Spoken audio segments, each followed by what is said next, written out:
વિદ્યાર્થી મિત્રો, અમારી યુટ્યુબ ચેનલ ટીચિંગ મેથ્સ એલજીમાં આપનું હાર્દિક સ્વાગત છે।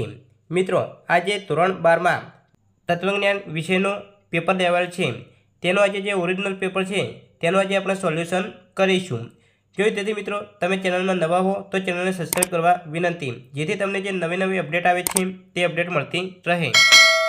વિભાગ એ, જેમાં 20 ગુણમાં એમસીક્યુ પ્રકારના પ્રશ્નો પૂછાય છે અને દરેક પ્રશ્નનો એક ગુણ એટલે કે રોકડિયા માર્ક્સ કહેવાય છે। વિદ્યાર્થી મિત્રો, અગાઉ પણ જે મોડલ પેપર મૂક્યા હતા તેમાંથી જ અહીં મોટાભાગના પ્રશ્નો પૂછાયા છે। તો તેમાં એક, મૂળભૂત તાર્કિક કારકો કેટલા છે? તો જવાબ આવશે એ 5। 2, અહીં પી સમુચય ક્યુ વે વિકલ્પ પીના સત્યતા કોષ્ટકમાં કેટલા આદ્યસ્તંભ આવે છે? તો જવાબ આવશે સી 2। 3, જે દલીલ અપ્રમાણભૂત ન હોય તે દલીલ કેવા પ્રકારની હોય છે? જવાબ આવશે એ પ્રમાણભૂત। 4, દલીલમાં ફલિત વિધાનની સંખ્યા કેટલી હોય છે? જવાબ આવશે બી 1। 5, ઉત્તરાંગના નિષેધ પરથી પૂર્વાંગના નિષેધને લગતા નિયમને સંક્ષેપમાં શું કહે છે? જવાબ આવશે બી એમટી।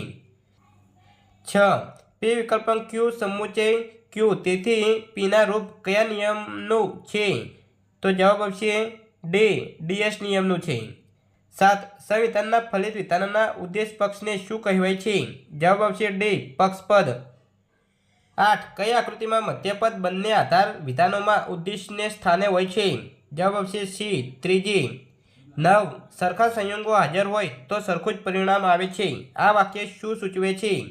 જવાબ આવશે એ પ્રકૃતિની એકરૂપતા। 10, કઈ વ્યાપ્તિ કાર્યકારક સંબંધ સ્થાપે છે? જવાબ આવશે એ વૈજ્ઞાનિક વ્યાપ્તિ। 11, ભારતીય તર્કશાસ્ત્રમાં નૈયાયિકોએ કેટલા પ્રમાણોનો સ્વીકાર કર્યો છે? જવાબ આવશે સી 4। 12, એક બાબતની હાજરીની સાથે બીજી બાબતની હાજરી હોવી એટલે શું? જવાબ આવશે બી અન્વય। 13, હકીકતલક્ષી વિધાનોની વિશેષતા કઈ છે? જવાબ આવશે બે વર્ણનાત્મકતા। 14, કયા ધનને શ્રેષ્ઠ ધન કહ્યું છે? જવાબ આવશે ડી વિદ્યારૂપી ધન। 15, રિલિજિયન શબ્દનો અર્થ શું થાય છે? જવાબ આવશે સી ફરી બાંધવું। 16, નિરંતર પ્રાર્થના કરતા રહો, આ આજ્ઞા કયા ધર્મગ્રંથમાં છે? જવાબ આવશે એ બાઇબલ। 17, જગતમાં વિદ્યમાન ધર્મોમાં અર્વાચીન ધર્મ કયો છે? જવાબ આવશે ડી શીખ ધર્મ।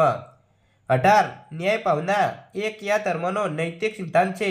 જવાબ આવશે એ યહૂદી ધર્મ। 19, 5 યમોમાં મુખ્ય યમ કોને માનવામાં આવે છે? જવાબ આવશે ડી અહિંસા। 20, અષ્ટાંગ યોગમાં બહિરંગો કેટલા છે? જવાબ આવશે ડી 5।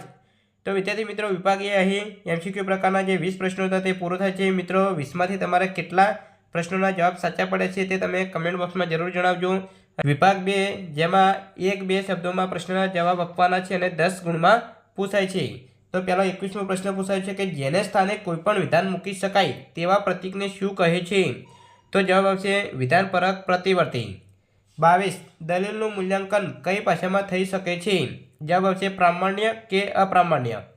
23, સોપાધિક સંવિધાનના લગતા નિયમને સંક્ષેપમાં શું કહે છે? જવાબ આવશે એચએસ। 24, સંવિધાનમાં ફલિત વિધાનના વિધેય પદને શું કહેવાય છે? જવાબ આવશે સાધ્યપદ। 25, કયા નિયમને આધારે કહી શકાય હંમેશા ગરીબીથી પદાર્થ ફૂલે છે?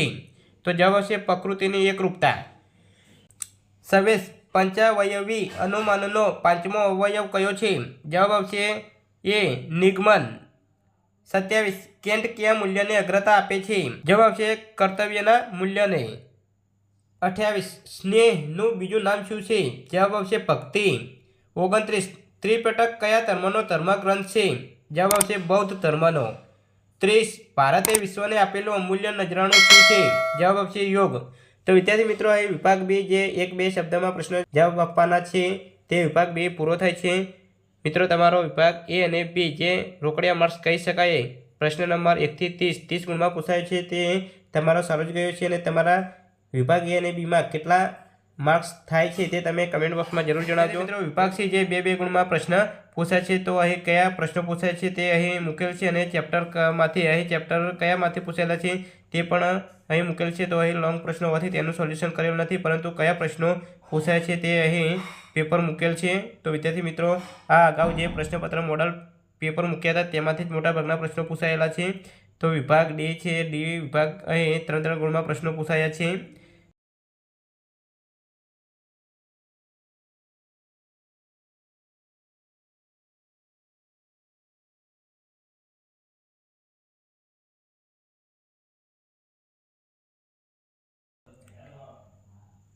વિભાગ એ જે 5 ગુણમાં પ્રશ્ન પૂછાય છે।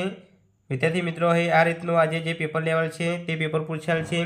જો વિદ્યાર્થી મિત્રો વિડીયો સારો લાગ્યો તો લાઇક કરો, શેર કરો અને સબસ્ક્રાઇબ કરો તથા ધોરણ 12ના બીજા વિષયના મોડેલ પેપરના સોલ્યુશન અહીં ચેનલમાં મૂકેલા છે તે તમે જોઈ શકો છો। Thank you.